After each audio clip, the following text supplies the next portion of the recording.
여러분, 여름마다 챙겨 드시는 복숭아 건강에 좋은 과일이라고 믿고 계시죠? 그런데 드시는 방법을 잘못하면 오히려 몸을 해칠 수 있습니다.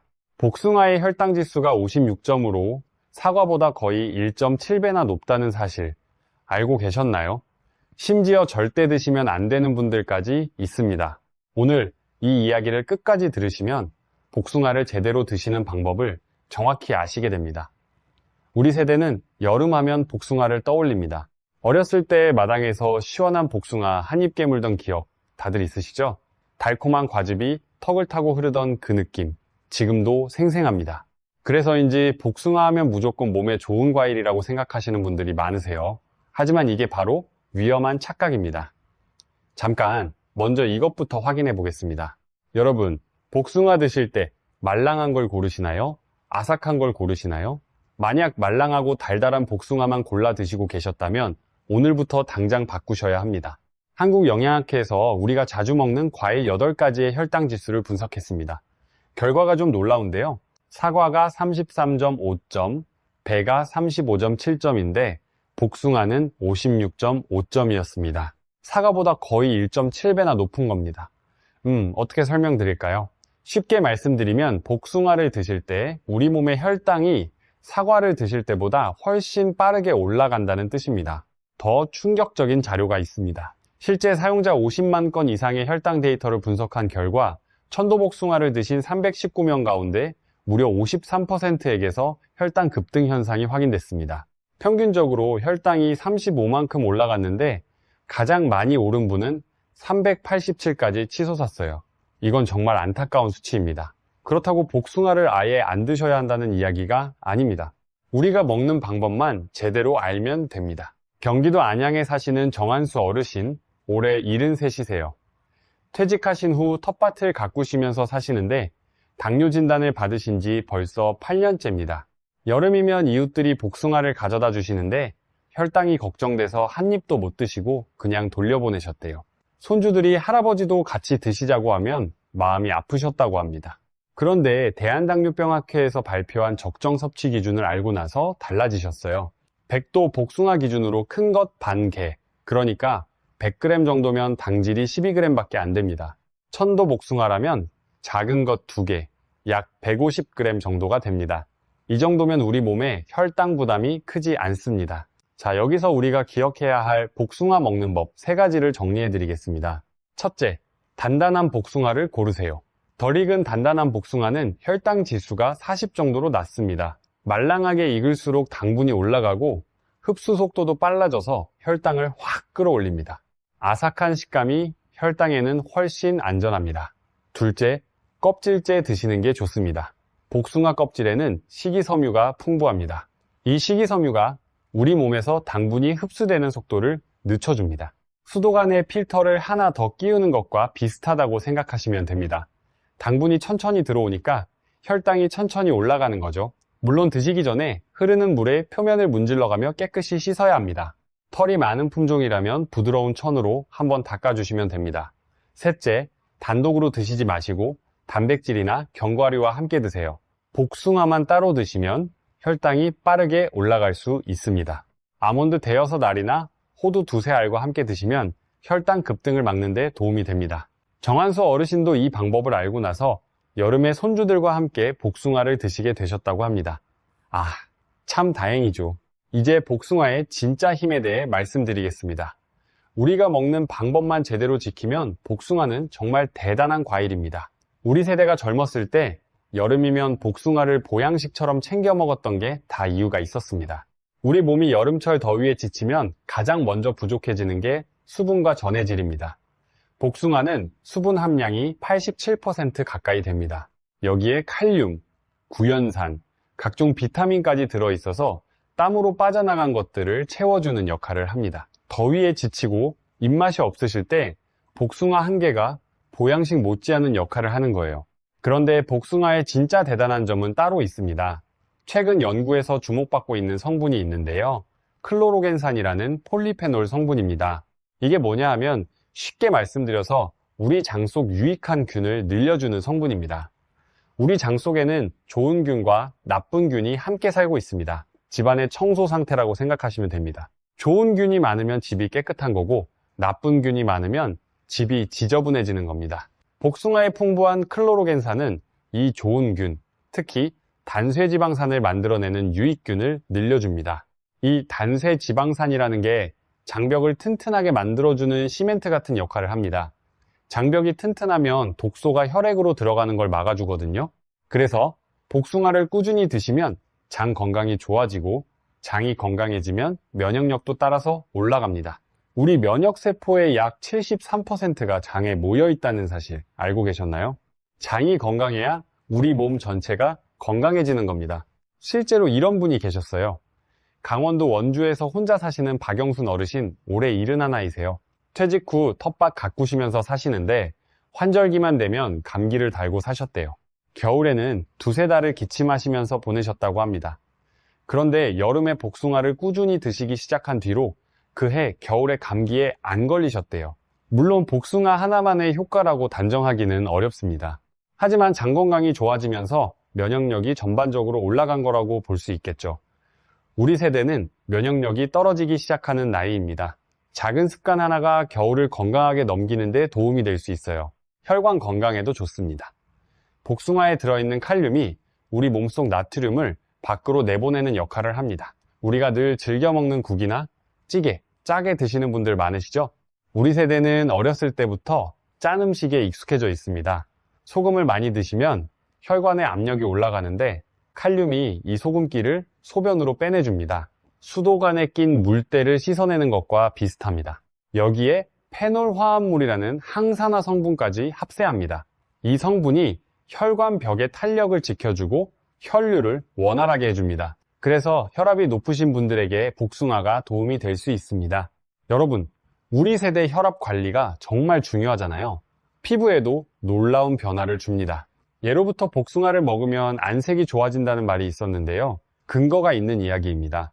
복숭아의 비타민C가 콜라겐 생성을 도와 피부 탄력을 유지해주고 폴리페놀이 자외선으로 인한 세포 손상을 막아줍니다. 여름철에 자외선 걱정하시는 분들 많으시잖아요. 복숭아를 꾸준히 드시면 안에서부터 피부를 지켜주는 겁니다. 또 한 가지 덧붙이면 복숭아의 항산화 성분 중에 카로티노이드라는 게 있습니다. 노란 과육에 특히 풍부한데요. 이 성분이 눈 건강에 도움을 줍니다. 나이가 들면 황반이 약해지면서 시야가 뿌옇게 되시는 분들이 계신데 카로티노이드가 이 황반을 보호하는 역할을 합니다. 눈이 침침하신 분들 참고하시면 좋겠습니다. 잠깐 하나 더 말씀드릴 게 있는데요. 담배 피우시는 분들한테 좀 반가운 이야기입니다. 물론 금연이 최선이라는 건 두말할 것 없습니다. 하지만 이미 오래 피우고 계신 분들한테 끊는 게 말처럼 쉽지 않잖아요. 한 대학교 연구팀에서 흡연 직후 복숭아를 먹은 사람과 안 먹은 사람의 니코틴 대사산물 배출량을 비교했는데요. 복숭아를 먹은 쪽이 코티닌이라는 니코틴 분해 물질의 소변 배출량이 약 78% 더 많았다고 합니다. 복숭아에 들어있는 아스파르트산이라는 아미노산이 이 과정을 도왔을 가능성이 제기되고 있습니다. 다만 오해하시면 안 되는 게요. 이건 니코틴 찌꺼기를 좀 더 빨리 내보내줄 수 있다는 뜻이지 복숭아를 먹으면 담배를 피워도 괜찮다는 뜻이 절대 아닙니다. 암 위험이나 심혈관 질환 위험이 줄어든다는 연구는 아니거든요. 그래도 피우시는 분들이라면 여름에 복숭아라도 챙겨 드시는 게 안 드시는 것보다는 낫겠죠. 자, 여기까지 복숭아의 좋은 점을 말씀드렸습니다. 수분 보충, 장 건강, 혈관 보호, 피부 미용, 눈 건강, 그리고 니코틴 대사 이야기까지 정말 다재다능한 과일이죠. 그런데요, 여기서부터가 오늘 영상에서 가장 중요한 부분입니다. 복숭아를 절대 드시면 안 되는 분들이 따로 있고 함께 먹으면 탈이 나는 음식들도 있습니다. 이 부분을 모르시면 오히려 건강을 해칠 수 있으니 꼭 끝까지 들어주세요. 먼저 복숭아와 함께 드시면 속이 불편해질 수 있는 조합부터 짚어드리겠습니다. 기름진 고기를 많이 드신 직후에 복숭아를 바로 드시면 위에 부담이 될 수 있습니다. 삼겹살이나 갈비처럼 지방이 많은 고기는 소화되는데 시간이 오래 걸립니다. 거기에 복숭아까지 더하면 위가 한꺼번에 처리할 양이 너무 많아지는 거예요. 특히 평소 소화 기능이 약하신 분들은 식후 30분에서 1시간 정도 쉬셨다가 드시는 게 좋습니다. 유당을 잘 소화하지 못하시는 분들도 주의가 필요합니다. 우유나 요구르트를 드시면 배가 불편하신 분들 계시죠? 이런 분들이 유제품과 복숭아를 함께 드시면 복부 팽만감이나 설사가 더 심해질 수 있습니다. 대신 그릭 요구르트는 발효 과정에서 유당이 상당 부분 분해되기 때문에 부담이 적습니다. 복숭아와 그릭 요구르트 조합은 단백질과 과일을 함께 섭취할 수 있어서 아침 식사로도 좋습니다. 우리 어르신들 아침에 간편하게 드시기에 딱 좋은 조합이에요. 그리고 여기서 한 가지 꼭 말씀드려야 할 게 있습니다. 통조림 복숭아와 복숭아 주스에 대한 이야기입니다. 편의점이나 마트에 가시면 복숭아 통조림이 많이 보이시죠? 달콤하고 부드러워서 드시기 편하니까 자주 사드시는 분들이 계세요. 그런데 통조림 복숭아는 설탕 시럽에 절여져 있습니다. 생복숭아보다 당분이 2배 이상 높아질 수 있어요. 당뇨가 있으신 분들은 통조림은 피하시는 게 좋습니다. 복숭아 주스도 마찬가지예요. 시중에 판매되는 복숭아 음료 대부분은 과즙 함량이 10%도 안 되는 경우가 많습니다. 나머지는 설탕물이라고 보시면 됩니다. 우리가 복숭아에서 기대하는 식이섬유나 비타민은 주스에서는 거의 사라지고 당분만 남아있는 거예요. 복숭아의 건강 효능을 제대로 누리시려면 반드시 생과일로 드셔야 합니다. 이 점 꼭 기억해 주세요. 반대로 함께 드시면 좋은 조합도 있습니다. 아까 말씀드린 견과류 외에 시금치가 있습니다.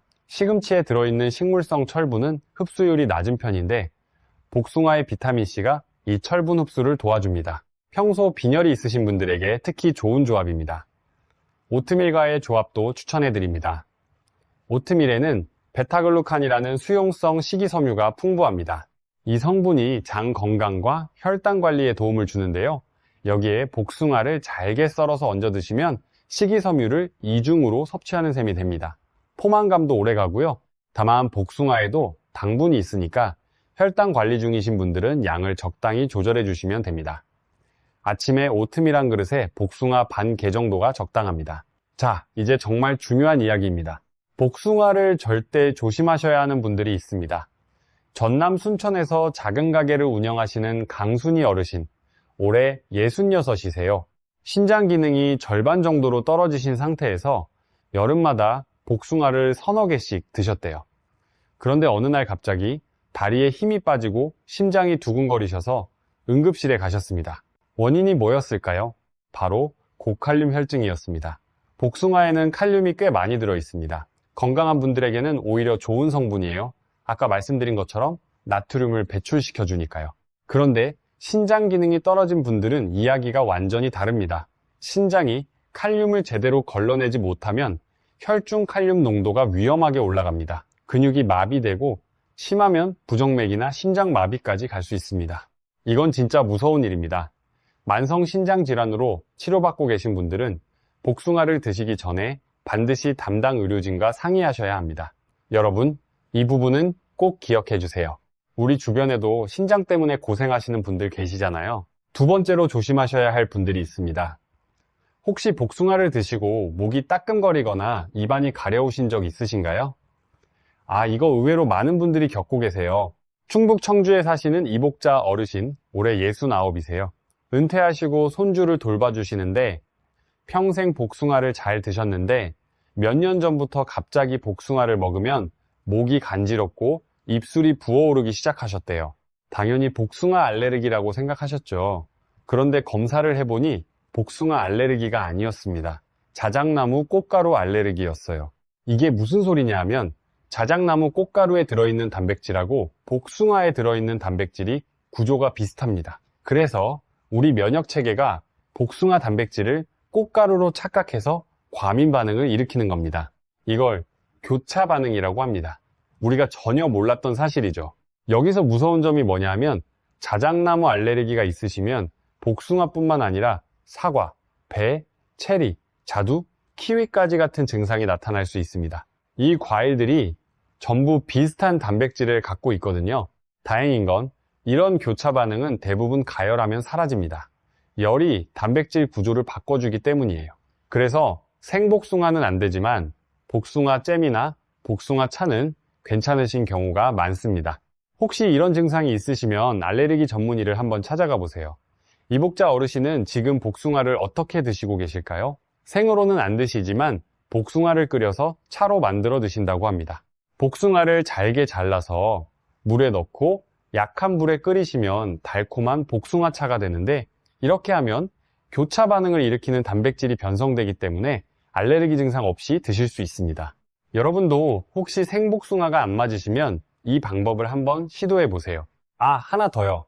혹시 복숭아와 장어를 같이 먹으면 안 된다는 말, 우리 어릴 때 많이 들으셨죠? 이건 옛날부터 전해 내려오는 음식 궁합 이야기인데요. 결론부터 말씀드리면 과학적으로 두 음식이 서로 독이 된다는 근거는 없습니다. 다만 장어가 기름기가 많은 음식이라 소화에 시간이 오래 걸리는 건 사실이에요. 거기에 복숭아까지 한꺼번에 많이 드시면 위에 부담이 될 수는 있습니다. 그래서 장어를 충분히 드신 뒤에는 30분에서 1시간 정도 쉬셨다가 복숭아를 드시는 게 좋겠습니다. 금기라기보다는 순서와 양의 문제라고 생각하시면 됩니다. 마지막으로 하나 더 짚고 넘어가겠습니다. 복숭아씨, 드시는 분은 안 계시겠지만 혹시라도 깨드시는 분들이 계실까봐 말씀드립니다. 복숭아씨 속에는 아미그달린이라는 성분이 들어있습니다. 이 성분이 우리 몸속에서 분해되면 시안화수소, 쉽게 말해서 청산 성분이 만들어집니다. 소량이야 괜찮지만 호기심에 여러 개 깨서 드시면 두통이나 구토가 생길 수 있습니다. 우리 어린 손주들이 실수로 먹지 않도록 주의해 주시는 것도 중요합니다. 자, 이제 복숭아를 제대로 고르고 보관하는 방법 알려드리겠습니다. 짧게 가겠습니다. 복숭아를 사오셨는데 아직 딱딱하다면 냉장고에 넣지 마세요. 실온에 두셔야 합니다. 복숭아는 스스로 에틸렌이라는 가스를 내뿜으면서 익어가거든요. 이 가스가 과육 속 전분을 당으로 바꿔주고 신맛을 줄여줍니다. 바나나 익히실 때랑 같은 원리입니다. 우리 집에서도 바나나 사오면 며칠 두면 노랗게 되잖아요. 그거랑 똑같습니다. 가장 잘 익는 온도가 20도에서 24도 사이인데 우리 집 거실 온도 정도라고 생각하시면 됩니다. 원하시는 만큼 익으면 그때 냉장고로 옮기세요. 0도에서 5도 사이가 좋습니다. 다만 냉장 보관을 너무 오래 하시면 단맛이 줄고 풍미가 떨어집니다. 제가 권해드리는 방법이 있는데요. 냉장고에서 꺼내신 복숭아는 드시기 30분쯤 전에 미리 실온에 꺼내두세요. 이렇게 하시면 향이랑 단맛이 확실히 살아납니다. 그리고 한 가지 꿀 정보 드립니다. 복숭아는 따로따로 보관하시는 게 좋습니다. 서로 닿으면 닿은 부분이 빨리 물러지거든요. 신문지나 키친타월로 하나씩 감싸서 보관하시면 오래 드실 수 있습니다. 복숭아를 고르실 때 팁도 하나 드리겠습니다. 향이 진한 복숭아가 맛있는 복숭아입니다. 꼭지 부분을 코에 대고 냄새를 맡아보세요. 달콤한 향이 진하게 나면 당도가 높은 겁니다.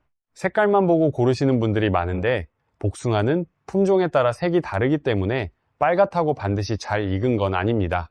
향이 가장 정확한 기준이에요. 그리고 복숭아를 많이 사오셨을 때 한꺼번에 다 못 드시잖아요. 그럴 때는 잘게 잘라서 냉동하시는 방법도 있습니다. 냉동하면 영양 손실이 크지 않고 갈아서 스무디로 만들어 드시거나 나중에 요구르트에 넣어 드시기에도 좋습니다. 다만 해동하신 후에는 바로 드시는 게 좋고 다시 얼리시면 안 됩니다. 여러분, 오늘 내용을 정리해 드리겠습니다. 첫째, 복숭아의 혈당 지수는 56.5점으로 사과보다 1.7배 높습니다. 당뇨가 있으신 분들은 100도 기준 큰 것 반개, 1000도 기준 작은 것 2개 이내로 드시는 게 좋습니다. 둘째, 먹는 방법이 중요합니다.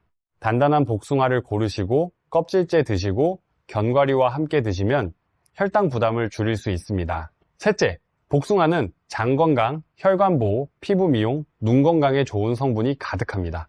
특히 클로로겐산이 장 속 유익균을 늘려줍니다. 넷째, 신장 기능이 떨어지신 분들은 칼륨 때문에 반드시 의료진과 상의하셔야 합니다. 다섯째, 복숭아 드시고 목이 따끔거리시면 자작나무 꽃가루 교차 반응일 수 있습니다. 가열하면 괜찮아지는 경우가 많으니 참고하세요. 여섯째, 복숭아씨 속 아미그달린은 독성이 있으므로 절대 깨서 드시면 안 됩니다. 우리가 살아온 세월 동안 얼마나 많은 여름을 복숭아와 함께 보냈는지 모릅니다. 앞으로도 복숭아를 맛있게 드시되 오늘 알려드린 방법대로 드시면 건강까지 챙기실 수 있습니다. 특히 우리 손주들하고 같이 간식으로 드실 때 아까 말씀드린 것처럼 견과류 몇 알 곁들여 주시면 더 좋습니다. 우리 가족 모두 건강한 여름 보내시길 바랍니다. 혹시 주변에 당뇨 때문에 복숭아를 못 드시는 분이 계시면 이 영상을 한번 전해주세요. 제대로 된 방법을 알면 즐기실 수 있거든요.